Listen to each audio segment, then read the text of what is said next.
everyone. Goodness me, that week went by quickly. It hardly seems 5 minutes since I was talking to you last week. You'll notice that I'm inside today. That's because I can't decide whether it's just about to rain or not. Also, my children are downstairs playing a game and my husband is actually outside mowing the lawn, so it's a little bit noisy out there anyway. Before we start the assembly, I've got a couple of things I just want to tell you about. The first thing is we had some news. We had some news that made us feel a bit sad because the government told us that we aren't going to be able to have everyone back to school this year. That means that we are really going to continue to miss all of those children at Yattendon who are doing learning at home. There's a couple of things that the teachers were talking about that they would like to do to help you. And what they're going to do is they're going to send you a video later on this week to say hello and to help you be motivated to carry on with your home learning, because we know that that must be tough to find that resilience and keep going. The other thing we'd like to do is know a little bit more about what you are reading, because every week at school you hand in your reading record and your grown-ups always know what you're reading about, and we're missing knowing that. So if you have got your reading record at home, all you need to do is fill it in, take a photo of it and send it to your class email address.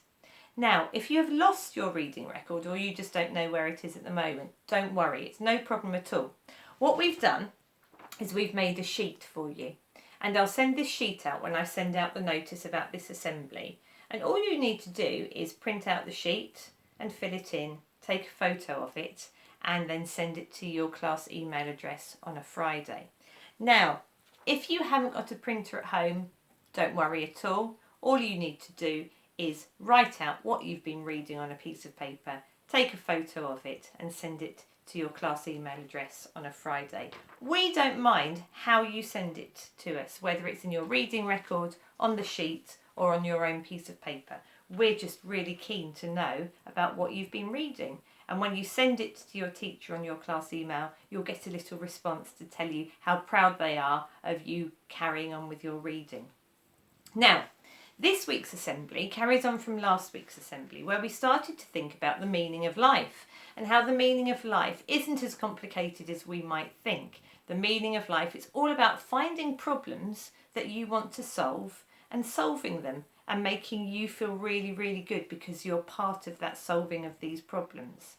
Now, one of the problems is what I want to talk to you about today, and that is the idea of what's fair. Now, some families have... Oh, hello. Hi, George. It's not fair. Oh, carry on. Florence, we were playing just a game, and Florence used a spell that killed me when she didn't have enough spell points, and now she's whinging because she says that it is fair. Oh, okay. Well, do you know what? Interestingly, I'm just about to talk to the children at Yattendon about what fair is. So come and take a seat and have a listen, and it might help you solve your problem about what's fair and what's not fair. Okay. So I was just saying that some families have more and some families have less. Some families have swimming pools. Some families don't even have a back garden. Some families go on lots of holidays every year, and some families stay at home. Some families have big houses, and some families live in places that aren't very nice. So the question is it fair that some people have lots of nice things and others don't? Well, that's an idea that philosophers think about a lot. And when philosophers think about the idea of fair and unfair, they're often called political philosophers. They try to work out how the world can be fairer. But before they do that, they have to really get to grips and understand what the idea of being fair actually means. So we can take the idea of a pizza.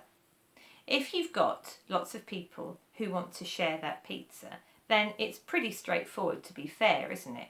You cut the pizza into the number of slices so that each person can have a slice of pizza. Everyone gets the same.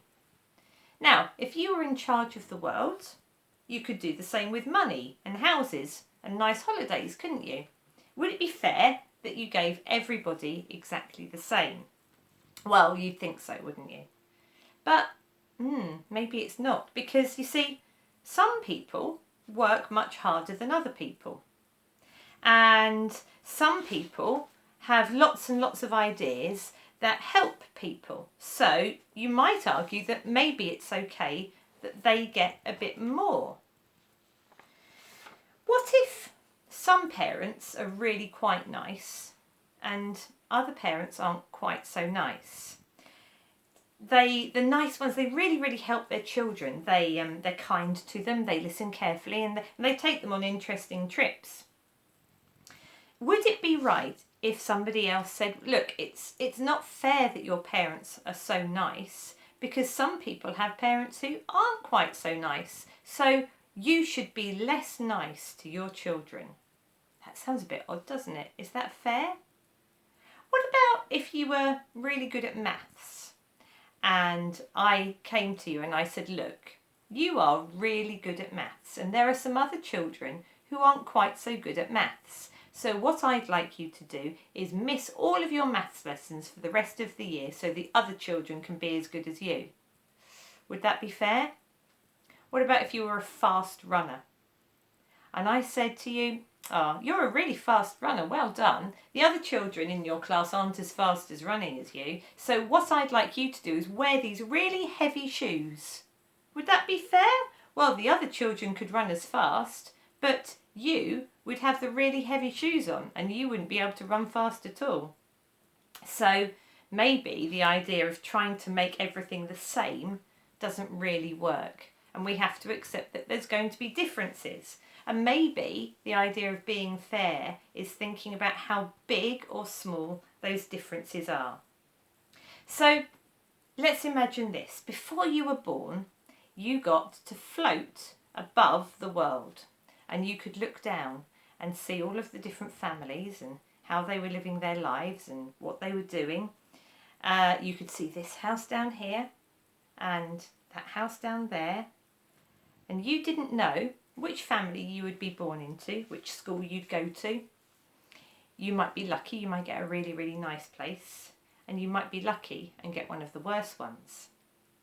So, looking at one country, you might see some really great places you could land. There are some enormous houses, they've got helicopters, they've got swimming pools, they've got everything you could possibly dream of.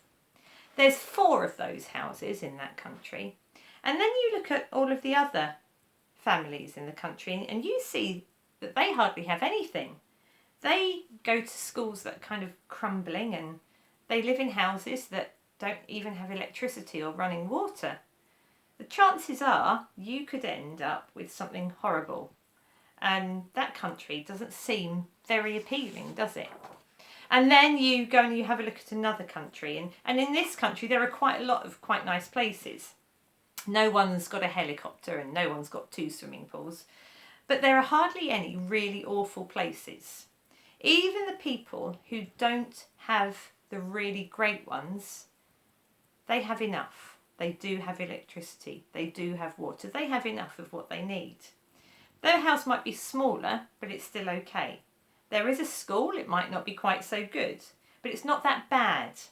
So probably you would think that it would be wiser to choose this country if you didn't know where you were going to land. Because even if you get one of the not so good places, your life will still be pretty good.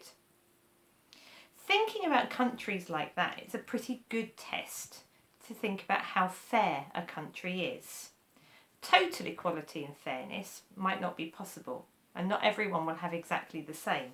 But at least in the second country, no one's having a really awful time when other people have absolutely everything. Now, our philosopher this week is someone called John Rawls. There he is. And he lived fairly recently. We've been thinking about philosophers who lived many hundreds of years ago. He lived between 1921 and 2002. And I'm going to tell you about him. He was an American philosopher called John Rawls. He lived from 1921 to 2002, as I just said, which is quite recent for a philosopher because so many of them lived such a long time ago. It might seem like all philosophers are absolutely ancient, but the good thing about philosophy is it doesn't really matter when a good idea was thought up. Some good ideas have been around for a really long time and others are quite new, but what matters is how helpful they are to us. John Rawls grew up in a place called Baltimore in the USA. His family were quite well off and his parents were very good to him. There were lots of poor, unhappy people who lived nearby. And even when he was a child, he was really, really worried about this. He worried about why his life was so nice when other people had such a difficult time. He decided to try and do something about it when he grew up. One thing that really struck him was that even in countries that are rich, there are usually still a lot of people who have terrible lives. The problem isn't how to make this country richer, it's rich already. It's how to split up the good things it already has. Why doesn't this happen? He thought it was because we don't have a shared idea about what's fair. That's why he invented the test we've just been looking at, the idea of the country test. He called it something much smarter though. He called it the veil of ignorance. Would you think it was an okay country to live in if you didn't know which bit of it you were going to live in? If we have good ideas, we can try and solve really difficult problems. So, George, are you going to be able to go downstairs and sort out the fairness of the game? Probably. I think probably if you look at the rules and have an idea about what you're meant to be doing, and then if the difference between what Florence was doing and the rules isn't too bad, maybe you can just go with the flow.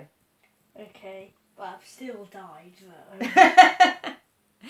It's been lovely to talk to you again, and we'll have a hard think about fairness, and maybe you can have a discussion at home, or maybe even look up the idea of John Rawls, the veil of ignorance. Bye for now.